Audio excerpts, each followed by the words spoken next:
Hatto ularga don bergandan keyin og'izlaridan to'kilib qolgan donlarni odamlar farzand ko'rmayotgan ayollarga olib kelib ovqat qilib berishadi. Shuni barakotidan farzandli bo'lishadi.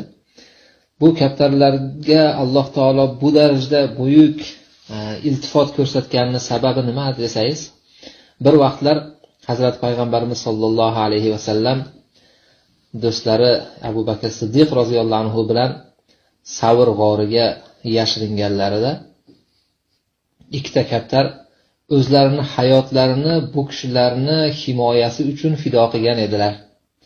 O'sha joyga tezlikda in qurib, tuxum qo'yib, xuddi soqchilardek o'sha g'or og'ziga turib olishdi. Alloh subhanahu va taolo bularga mukofot o'laroq to qiyomat kunigacha shu ikkita kaptarni nasli uchun nasliga barakot nasib qildi.